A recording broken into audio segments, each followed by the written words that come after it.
आता पाहूया राजकीय विश्वातल्या टॉप 9 बातम्या। शंकराचार्यांनी त्यांच्या जीवनातलं हिंदू धर्मासाठी दिलेलं योगदान सांगावं, केंद्रीय मंत्री नारायण राणेंचं शंकराचार्यांना आवाहन। तर शंकराचार्यांनी होणाऱ्या मंदिराला शुभेच्छा द्याव्या की त्यावर टीका करावी, राणेंचा सवाल। पक्षाच्या घटना दुरुस्तीचं पत्र निवडणूक आयोगाला दिलं। 2013 आणि 2018ची कागदपत्र आयोगाला दिल्याची आमच्याकडे पोचपावती। सुप्रीम कोर्ट आम्हाला न्याय देईल, अनिल परबांना विश्वास। विधानसभाध्यक्ष नार्वेकरांच्या निकालाचा वाद चिघळण्याची शक्यता। 16 तारखेला सर्व पुरावे आणि कागदपत्र देशाच्या माध्यमांसमोर जगजाहीर करणार, उद्धव ठाकरेंची माहिती। फडणवीसांचा संबंध काय, त्यांचं वयच काय होतं तेव्हा?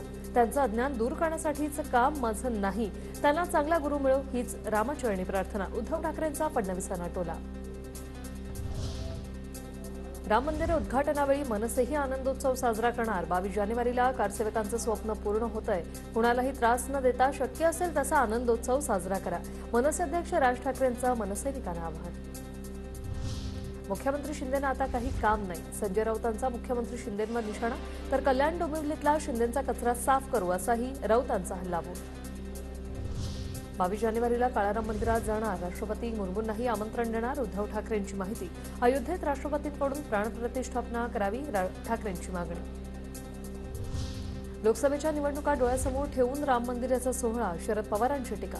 राम मंदिराला कुणाचा विरोध नाही, मंदिराचं काम अर्धवट आहे, ते पूर्ण करा, पवारांचं वक्तव्य। मुंबईच्या विक्रोळीत उद्धव ठाकरे शिंदेंचा ताफा आला आजूबाजूला। तर शिंदेंचा ताफा ठाकरेंच्या बाजूने वेगाने पुढे गेला। उद्धव ठाकरे मातोश्रीवरून कल्याणच्या दिशेने, तर एकनाथ शिंदेंचा ताफा ठाण्याच्या दिशेने पुढे गेला।